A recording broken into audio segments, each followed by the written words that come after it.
Hello, everyone, and welcome back to Comic Vantage. Now, some of you out there may be looking at your screen going, okay, this is a little different. What's up? Anyway, as some of you may have realized, in the last couple months or so, my weekly videos have been a little sporadic. I've had a hard time getting down to my LCS to put up my videos in a timely manner. Some of them have been late, some of them I've skipped because they were a little too late. So I figured I'd try something a little different this time. And we're going no hands. Look, Ma, no hands. And we are going completely digital. That's right. I am trying an all digital format review. Now, before you start unsubbing me and start freaking out, yes, I still will be getting some physical copies of these and books that I really enjoy. But like I said, I think this may actually make for a better video. First off, I'm going to have better audio because I've got a cool microphone. And the second thing is that I'm going to have better quality video as well because I'm using a screen capture software that's doing 1080p, which is actually pretty awesome. So, let's get started. First book for this week. Dun, da, da, Batman Beyond. Oh, and actually I forgot to mention, like always, this is a spoiler-filled review. So if you don't want spoilers, back out now, come back later. All right, so first up, from DC Comics, Batman Beyond, number 24, The Perfect Storm. I don't believe I've done a Batman Beyond in a while, so this is I really enjoy Batman Beyond, and this is a great book. I'm having a lot of fun with it. That was cover A that I just showed. This is cover B. That's another cool thing about going digital here. I'm getting, like, it'll show the cool covers. And look at this. Whoa, look, awesome. This is an awesome Dave Johnson variant cover. Love it. Anyway, what we got going on here is the city is in the grip of madness, where the new Scarecrow, who is actually a woman named Adeline, has gripped the entire city, and they are just going nuts, and they're perceiving good old Terry McGinnis here as a demon, and they want to kill him. And we got his brother here who is also trying to kill him. They're trying to figure out what is happening. Is the new Scarecrow gas coming out and making everybody do this? Come to realize it's not Scarecrow gas. It's actually the nanotechnology. Woo, future. Oh, here's our new Scarecrow here. And it's a female, and she's pretty cool. This gentleman right here, that is the Creeper. He actually makes an appearance. He's trying to stop Adeline, our new Scarecrow. Now, like I said, they figure out that it is nanotechnology. They have good old Bruce Wayne coming out, trying to help. And also, you're going to bear with me. Like I said, this is a new format. Artwork is really awesome. Storyline is great. I've had a lot of fun with this. Here we have Melanie, who is also part of the Royal Flush Gang, who seems to have a thing for Terry McGinnis, and she's repented her evil ways and is trying to help out. Awesome book. Having a lot of fun with this story. I thought this was rather cool, where he tries to break his brother out of the spell, and he reveals himself as being Terry, and, you know, Melanie's like, what? You're Terry McGinnis? You have some splaining to do. And here is the new Commissioner Gordon coming to shoot him out of the sky. Really good story. Have a lot of fun. By the time we get to the end here, Adeline is revealed, and she sees Batman for what she perceives, which is a giant demon. It is revealed that she has seen Batman beat the snot out of her dad, so he's always been an evil person to her. Really cool story. Digging it a lot. And this is a really great read, so I would put it on my must-read list. Thumbs up from me, and that is Batman Beyond, number 24. And our next book for this week, from Boom Studios, Parish number 3. Now, this has been an absolutely really cool, crazy story from Cullen Bunn. So, if you haven't been reading this, this is the story of the Winter family. And the Winter family they live in New Orleans, and they discovered this way to take human remains and grind it down into this drug that they call ashes. And now when you snort these ashes, you take on the memories and just the life of the person. So if you snort the ash of a rock star, you think you're a rock star. Crazy story. I mean, who comes up with this? So we start off with, we have one of the sisters here, and she is snorting up her friend Lucien. I believe he was like a mentor, because he's the one who came up with this. And look at this. Really cool. You can see in between the panels where it's her and then him. And she's just reliving his memories. And he starts talking about how you don't need the cremated remains of a person, where you can actually use their blood and their flesh. And it just gets a little morbid from here. It's really, really crazy. And this is just a morbid story in general. I mean, wow. Okay, now you have the older brothers here who are moving in and digging up bodies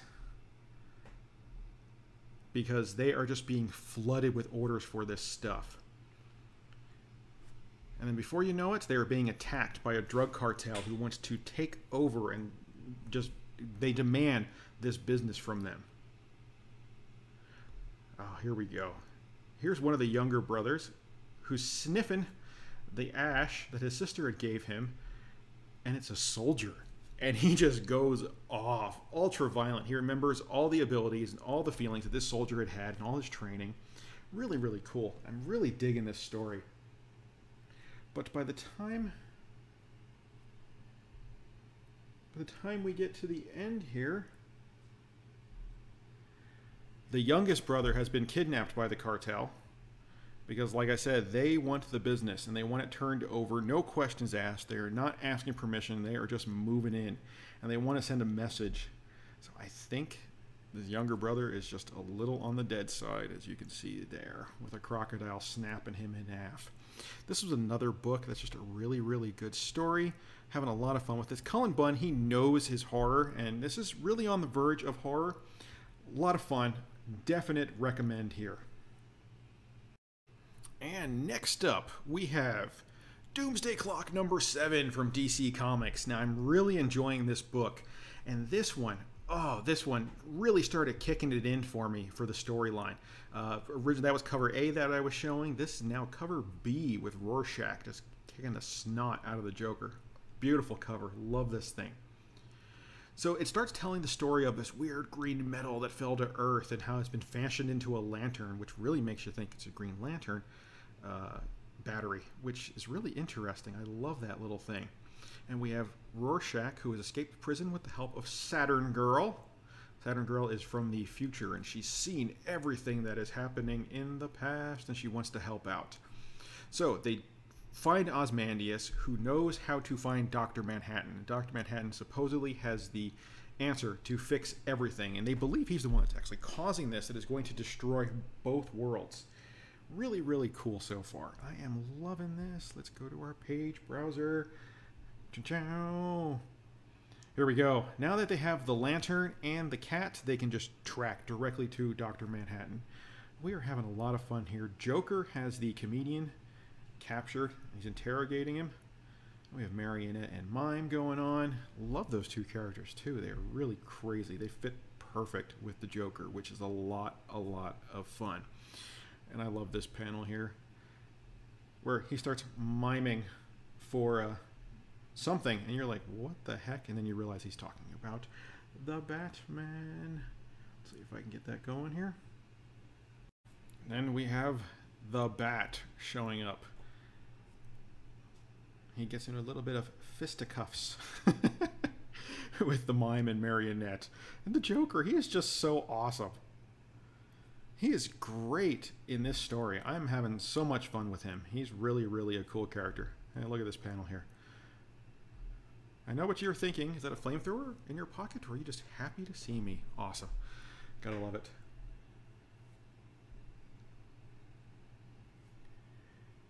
So, Ozymandias does end up finding Dr. Manhattan, and he wants him to fix everything, and Dr. Manhattan is like, no, everything must play out. I am trying to fix everything, which is really kind of cool. And he has this whole conversation with everyone. He explains that he is trying to help, even though he sees everything, and he's kind of confused, because time for him stops, and he comes to a black space where he sees nothing in the future. And that brings us to this really, really cool ending here that I just absolutely love. Pachow. He starts talking about Superman. And he says once he meets Superman, that's it. Nothing. He sees nothing in the future. and he wonders if Superman kills him or does he destroy everything. Oh, what a cliffhanger to leave us on. Absolutely amazing. Like I said, this story has been kind of a slow burn to start with, but this book, this issue right here, really kicked it in, and that's Doomsday Clock number 7. Definite must read this week as well. Now, next up this week, from Valiant Comics, we have Faith Dreamside number 1. Now, it has been a while since I've done a Faith comic book review. I love Faith as a character. She is so upbeat and optimistic. I mean, she's just amazing. She's really, really happy. And I think a lot of these Faith books are going to start seeing some action because I believe it's been optioned either for a TV show or a movie. If you haven't read Faith before, really you should go back and do it. She's an amazing character. Probably one of the best to come out of the last decade, or maybe even longer than that. So let's see. When last we left Faith, she was framed for murder by a group that calls himself the Faithless. They are originally they want to try to kill her, but they opted with framing her for murder, so she's very forlorn and kind of dejected, but still she sees herself as a hero and she can't help but save people. Amazing. She really is very cool. So he ends up saving a little girl, and at the same time, then the cops show up because, you know, they were here for this giant collision as well, and they want to put her under arrest. And being the good person she is, she lets him. You know, she could have just flown away or tried to, but she was afraid that the civilians would get in the way. Really, really cool. And then all of a sudden, this giant Godzilla creature pops up. And she's like, is that a kaiju? Which is really cool. I love that. But it's really not a kaiju. It is actually another one of these. I forget what they call their metahumans. I think they're called psyops or psyops. I'm drawing a blank here, but hey. And it is a girl named Anomalia who can create these weird creature things. And she came to break Faith out, or, you know, to rescue her and save her because she needs help. This little girl is seeing ghosts, and she thinks that Faith can help her. And Faith's like, well, you know, I've never really seen ghosts, but I know someone who can help. And they are going to go find Dr. Mirage. So this should be really cool. I'm excited to see where this storyline goes. Like I said, Faith has always been a great character. She's really, really fun read. And, you know, if you haven't read it before, definitely pick it up. Oh, and there's this cool Ninjak story in the back. But, you know, we'll go on at a later date because that's Ninjak. All right. So, like I said, definite must read also on this week's list. And now, next up, from Vault Comics, I believe this is the first time I'm doing a Vault comic, is Fearscape number 1. Now, I read the synopsis for this book and I was immediately hooked. I had to read this as soon as I saw it. It looks so good. And now our story starts off with this quick little panel. And this panel is just very plain, and the narrator who's giving the monologue is talking about, forgive me, dear reader, for arranging this in the usual grid format, and I'm sorry this is boring and yada yada, but we have to lay out the story. And then you come to this scene here where we have our narrator. His name is Henry, who is a writer. But so far, Henry is a very, I guess, not a very good writer. I guess maybe you can say a hack. But to him, he is very highbrow, and he writes and he speaks very eloquently and very intelligently. And the entire monologue is based on him, and he's a nameless man of little consequence to our tale, you know. But once you start going in between the panels and reading the actual dialogue, you realize that this man is sort of a, I don't want to say an idiot, but no one respects him, and he kind of sucks at what he does. And this man who's supposed to be his agent is like, I'm not your agent. I'm just doing this as a favor to Arthur Proctor, who is a famous writer and happens to be Henry's neighbor. And he really, really likes the man. So we continue on, and Henry keeps going on with his highbrow attitude. And it's just, I gotta say, it is kind of a hard read, just because of all of the dialogue and it's very elevated that goes into it. But man, The writer, it must have taken him a long time to do this, or maybe it just comes naturally, because wow, like I said, it is hard to read, but then have to come up with that. Really cool. So anyway, Henry ends up breaking into our Arthur Proctor's apartment and stealing his latest book, because Arthur Proctor is in the hospital with Alzheimer's and he's not going to remember it anyway. And his daughter stops him. Really cool. And then all of a sudden, this glorious woman appears to him. And this is where it starts getting interesting, because this woman is called the Muse, and the Muse is from another place called the Fearscape. And she lays out the entire story of how every so often she comes to our world and she finds the greatest storyteller on the planet and brings them back to her realm to fight the greatest fear, because fears are sentient and come to life in her world, and they're caused by us, apparently, and only the greatest storytellers can fight these things off. And she picked Henry, not realizing this man is just a hack and a plagiarist with serious delusions of grandeur. So I started reading this and I'm like, wow, this is absolutely amazing. I couldn't believe this. Here she is telling him the whole story, and this is where he's supposed to be judged by his peers, and he's like, oh no, my old foe, it followed me here, because he realizes he sucks and he's going to be found out as a fraud if he gets judged by his peers. So good. Such a fun story. Having so much fun. Here's another panel here where he's speaking with one of the previous storytellers, and she tells him that this is one of the things that bad things do happen to the storytellers, or can happen. And right now, this storyteller, who from the past, is stuck in his own story, which I thought was really interesting as well. Great, great book. Having so much fun with it. And the book is actually, the length of the book is pretty long as well. Compared to some of the books that are out there right now. It's like 20 pages, and this one comes to 27. So that was pretty cool. And then I love this here. It says, let us cast in these closing moments a series of images. Let them be random, unimportant little trifles. Like I said, it was a hard read, but well worth it if you stick with it. I'm really anxious to see where number 2 goes. And just the pompous that is coming out of this narrator is amazing. Absolutely love this, and I cannot wait to read more. That's Fearscape number 1. All right, now next up from Marvel Comics, we have the Iron Hammer number 1. I have always been a huge Iron Man fan, so I had to give this a shot. And wow, this book really did not disappoint. I really, really enjoyed it. So we start off with, let me get to the pages here. Pachow. Our main character, sitting here drinking alone, is Sigurd Stark, which is from the Infinity Gauntlet, or Infinity, I don't even know, something that's running right now, Infinity Wars. We know Gamora has all the Infinity Gems, and she has folded the universe on itself, mashing characters together. And this is supposed to be a mix-up of Thor and Iron Man, which is really, really an interesting concept. So we have Sigurd Stark, as we know, Stark from Tony Stark, and then Sigurd's a really cool, like, classic Norse name, so I really enjoyed they gave him that name. He's talking right here in these panels. He's talking about how he does not remember his life from the past and how people still remember him, and he doesn't know where he came from. So we get some inkling here that some people are starting to realize this world is not as it seems. Really cool concept. Enjoyed that part a lot. Let's see what else we got here. We have him wandering out into the world all on his own, where he is attacked by dark elves and poisoned.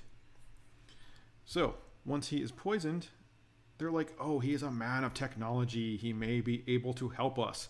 He's taken to the dwarf who originally built Thor's hammer, Mjolnir. So the dwarf here is enslaved by these dark elves, and they force him to build the weapons for him. And Sigurd Stark is like, well, you know, you can't wield these weapons yourself, so why don't you build a weapon for me, and let's get this together. So he starts teaching this dwarf about technology, because he is a technologist again, just like he was in normal Marvel continuity. And they end up building a suit of armor that has runes on it, and this runes can stop the poison that is flowing from the dark elf arrows. I thought that was really cool. And then, he builds him a hammer. Giant, giant hammer. Now, I thought this was really cool because right there on the hammer, he put the symbol of Mjolnir, which is the old Norse, actual Norse rune symbol for Mjolnir. So that was a little neat Easter egg right there for people. So, of course, he comes out and he has this cool armor and yay, and he's all, you know, badass looking. Really cool. And I love that the AI inside the suit of armor is Heimdall. So I thought that was really cool too. And Heimdall, they actually have him standing for Heuristic Enhanced Imaging Macro Digital Awareness for Logic and Logistics. But they call him Heimdall for short. Loved that. So we have, you know, Sigurd Stark doing his thing, defeating all the Dark Elves. And yeah, you come to realize that what we have here, Stain is the one who wanted him dead. But our big bad for the series, Madam Hell. Wow, and they made her look cool.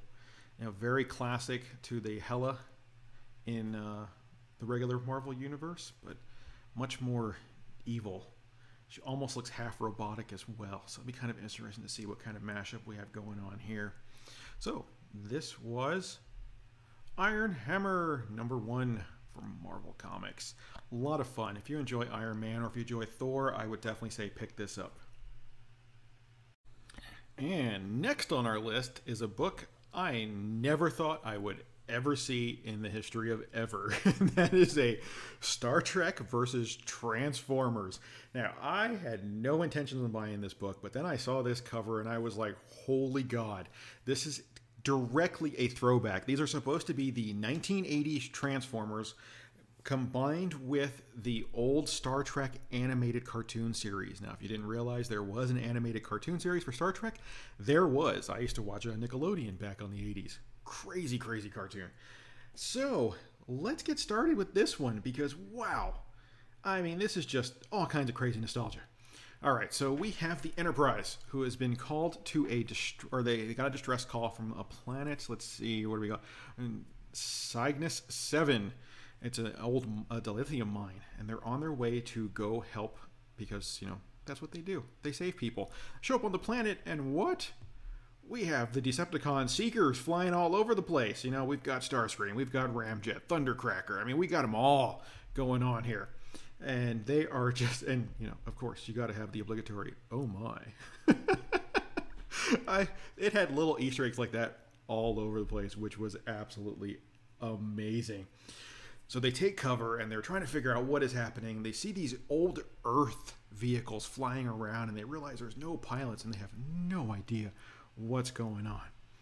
So this was really, really cool. So you got Spock here saying these appear to be human design, but they're not. This, and then they discover Optimus. Optimus comes barreling out, and they don't know if he's friend or foe. But look at this. There may be more to this situation than meets the eye. Like I said, crazy stuff all over the place. Love it. So Kirk ends up shooting Optimus. And he's like, oh no, I must defend the humans, because that's what Optimus does. He defends the humans. Screw you, Michael Bay. Optimus Prime does not kill people. All right, so anyway. Then, of course, Megatron shows up with all the Decepticons and Soundwave. I mean, look at this 80s goodness. Just look at that. This is worth buying this book alone just for this. The hell with the story. Although the story was pretty cool. Because once the humans start fighting back, the Decepticons take off. They try to save Optimus. You know, they call McCoy down to the planet, which is, I love this. Damn it, Jim, I'm a doctor, not a mechanic. I mean, really, can you get much better than this? So they end up finding out, they find Trypticon, and the Trypticon has been overtaken by the old Klingons. As you can see, this is the old Klingon design when they look more human back in the day. And they end up teaming up with the Klingons. So, and then, pachow, look at that. The rest of the Autobots show up to help. Absolutely fun. This, like I said, this was just a fun book. If you are an 80s fan of the Transformers or of Star Trek, I would definitely recommend picking this up. Like I said, lots of fun little Easter eggs that just make you smile when you read the book. And that alone is totally worth getting it for. So, huge thumbs up on my part. And next up, From Marvel Comics, we have X-Men Blue number 36. I love this cover, this Cyclops. I mean, he does look a little bit older than he's supposed to be, but I love his stern look and then, you know, just forcing the X with his arms. Really cool. Now, the story, on the other hand, it was okay. The whole book is really just one giant goodbye, and the X-Men, the young X-Men team, that our time displaced team, coming to terms with them having to leave. They've decided it's time to go. They need to go back in their own time, because if they don't, they completely change the way their adult selves turn out. So they need to go back. And like I said, it's just a big... They have unfinished business. So here they are at Mojo TV fighting, and then they actually head to... You have Cyclops here saying goodbye to his dad after they've reconnected, and you know, then you have them in Madripoor, and they are fighting everything in Madripoor. And like I said, it's just... It's them having to say goodbye. Here's Beast saying goodbye to Nightshade. It's kind of sad. There are some sad moments in this book. And here they are saying goodbye to everyone else, their future selves. And yeah, it's really interesting. But it felt like a lot of... I don't know. I mean, you have the young Jean and Scott coming together. You knew that was going to happen. No two ways about that. So yeah, I mean... If you want closure in your series, I think this is probably the way to go, especially, you know, since they're supposed to be leaving. Although we don't know, because it looks like they go for one last fight to stop Magneto. But we do have Cullen Bunn in the back here saying goodbye as well. So if you just want to end out your series, because I'm not even sure, is this book ending? I think it might be. I'd say pick it up. If you haven't read it yet and you're done, I mean, if you want to, nah. It was a meh, you know. All right, so that's enough of that. Pachow, where are we going back here? Although, still love this cover. And last on our list this week, also from Marvel Comics, we have X-Men Red number 8, which is completely the opposite of X-Men Blue number 36. This was actually a pretty good book this week. Very good read. And man, look at this Jenny Friesen cover. At least I believe this is Jenny Friesen. Look at that. It's beautiful. I love this cover. So, what do we got going on now with X-Men Red? So we have Jean Grey back from the dead, and she is fighting to make the world a better place. Cassandra Nova has framed her for the assassination of an ambassador, who is now... They've released an audio tape, and everybody in the world knows Cassandra Nova did it, and Jean Grey is free to go.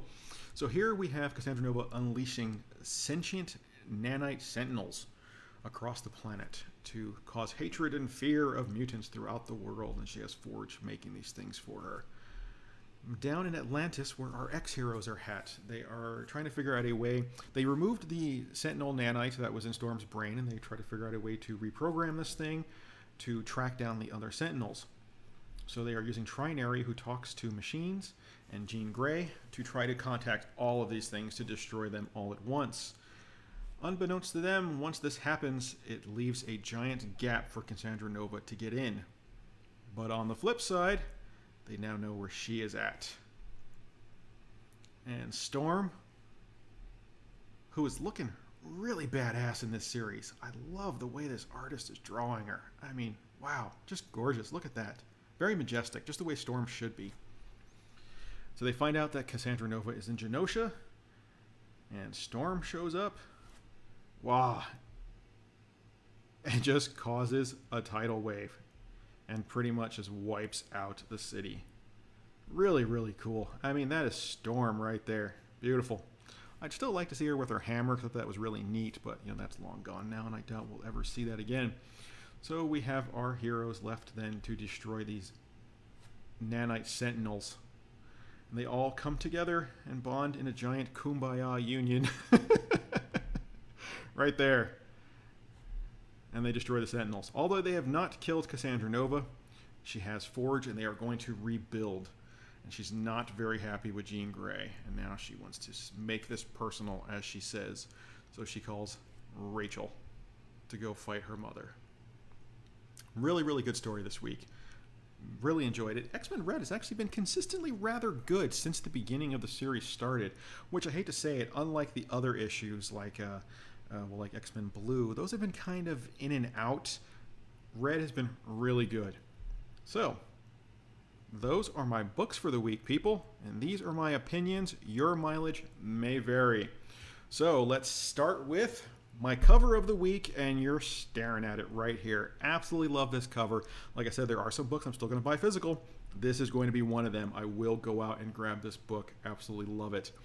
Now, my story of the week is Fearscape #1. Now, Fearscape, like I said, it is a hard read. It actually took a while for me to read it because there was so much dialogue and trying to understand everything that was being said. But once you get past it, wow, it's a really neat story. Very, very enjoying this, and I cannot wait to get issue #2 of this. I've never read a Vault comic before, so this was really cool. All right, people. So, that is me for this week. I hope you guys enjoyed this. Like I said, it was a little different. Please bear with me. I think it's going to come out cool. And also, I noticed, I think this video is running kind of long because, wow, it's kind of weird not having an actual book in your hand. I can really talk a lot more. Strange. Anyway, thank you for watching. To all my current subscribers, you guys are awesome. Love you so much. And thank you. Thank you for the thumbs up. Thank you for the comments. If you do like this type of video, leave me a comment below. Let me know you like it. If you like the new format. If you don't like the new format, let me know as well. If you think this absolutely sucks, tell me.